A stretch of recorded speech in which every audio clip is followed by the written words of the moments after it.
प्रधानमंत्री इशिबा जी, भारत और जापान के बिजनेस लीडर्स, देवी और सज्जनों, नमस्कार। कोनिचिवा। मैं आज सुबह ही टोक्यो पहुंचा हूं। मुझे बहुत खुशी है कि मेरी यात्रा की शुरुआत बिजनेस जगत के दिग्गजों के साथ हो रही है और उसमें से आपसे बहुत लोग हैं जिनसे मेरा व्यक्तिगत परिचय रहा है। जब मैं गुजरात में था तब भी और गुजरात से दिल्ली आया तो तब भी आप में से कई लोगों से बहुत ही निकट परिचय मेरा रहा है और मुझे खुशी है कि आज सबसे मुझे मिलने का अवसर मिला है। मैं प्रधानमंत्री इशिबा का विशेष रूप से आभार व्यक्त करता हूं कि वे इस फोरम से जुड़े हैं। उनके बहुमूल्य वक्तव्य के लिए मैं उनका अभिनंदन करता हूं।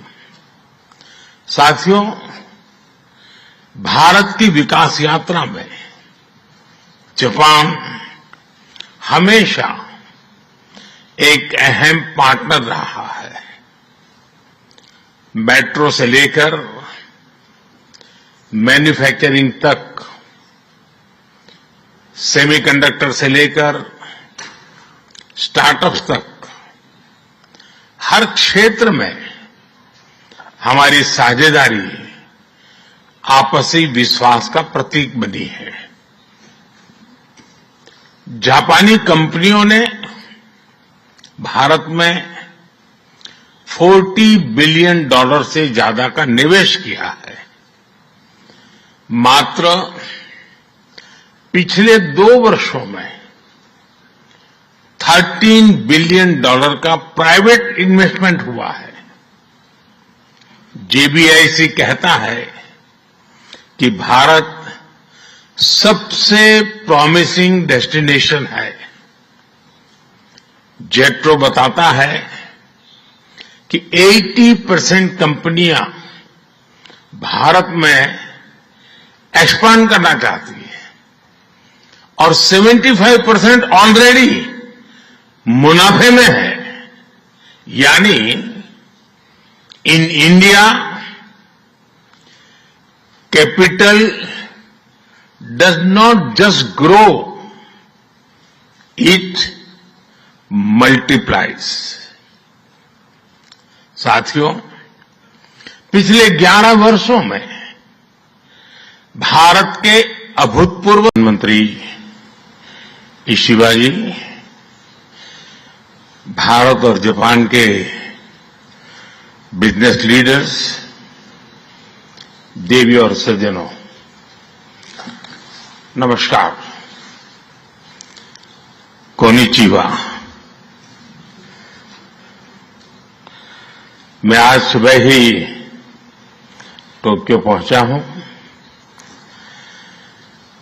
मुझे बहुत खुशी है कि मेरी यात्रा की शुरुआत बिजनेस जगत के दिग्गजों के साथ हो रही है और उसमें से आपसे बहुत लोग हैं जिनसे मेरा व्यक्तिगत परिचय रहा है। जब मैं गुजरात में था तब भी और गुजरात से दिल्ली आया तो तब भी आप में से कई लोगों से बहुत ही निकट परिचय मेरा रहा है और मुझे खुशी है कि आज सबसे मुझे मिलने का अवसर मिला है। मैं प्रधानमंत्री इशिबा का विशेष रूप से आभार व्यक्त करता हूं कि वे इस फोरम से जुड़े हैं। उनके बहुमूल्य वक्तव्य के लिए मैं उनका अभिनंदन करता हूं। साथियों, भारत की विकास यात्रा में जापान हमेशा एक अहम पार्टनर रहा है। मेट्रो से लेकर मैन्युफैक्चरिंग तक, सेमीकंडक्टर से लेकर स्टार्टअप्स तक, हर क्षेत्र में हमारी साझेदारी आपसी विश्वास का प्रतीक बनी है। जापानी कंपनियों ने भारत में $40 बिलियन से ज्यादा का निवेश किया है। मात्र पिछले 2 वर्षों में $13 बिलियन का प्राइवेट इन्वेस्टमेंट हुआ है। JBIC कहता है कि भारत सबसे प्रॉमिसिंग डेस्टिनेशन है। जेट्रो बताता है कि 80% कंपनियां भारत में एक्सपांड करना चाहती है और 75% ऑलरेडी मुनाफे में है। यानी in India capital does not just grow, it multiplies. साथियों, पिछले 11 वर्षों में भारत के अभूतपूर्व जापानी कंपनियों ने भारत में $40 बिलियन से ज्यादा का निवेश किया है।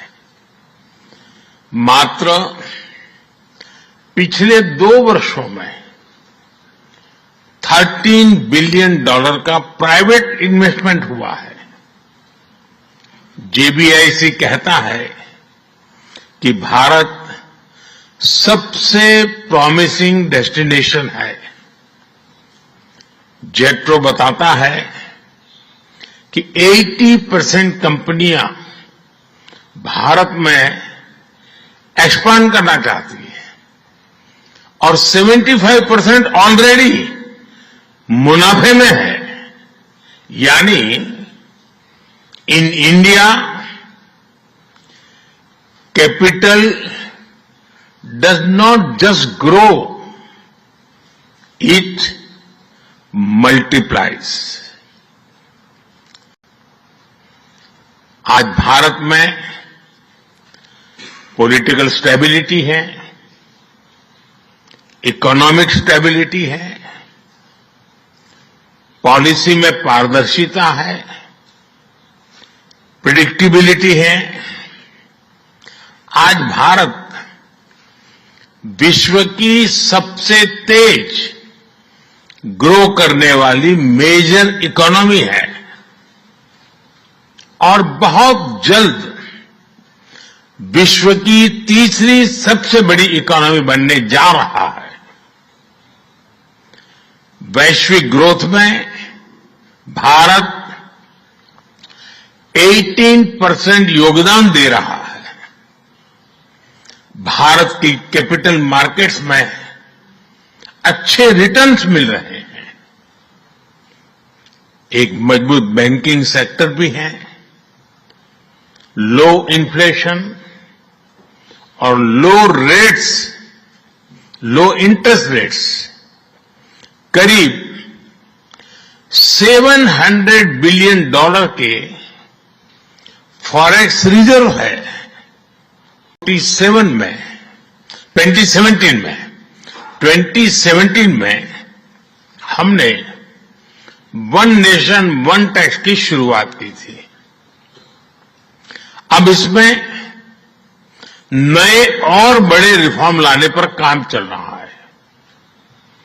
कुछ हफ्ते पहले हमारी संसद ने नए और सिंप्लीफाइड इनकम टैक्स कोड को भी मंजूरी दी है। हमारे रिफॉर्म्स केवल टैक्स प्रणाली तक सीमित नहीं है।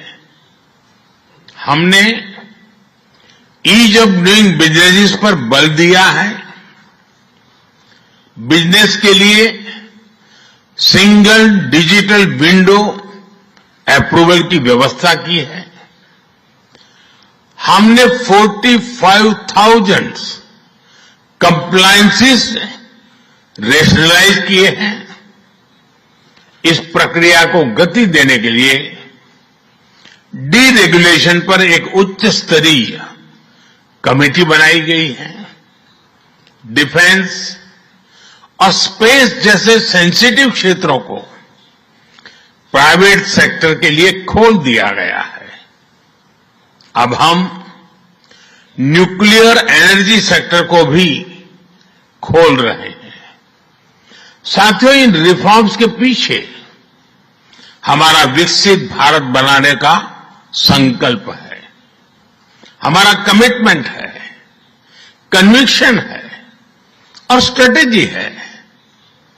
और विश्व ने इसे रिकॉग्नाइज ही नहीं, एप्रिशिएट भी किया है। S&P ग्लोबल ने 2 दशक बाद भारत के क्रेडिट रेटिंग अपग्रेड किए हैं। The world is not just watching India, it is counting on India.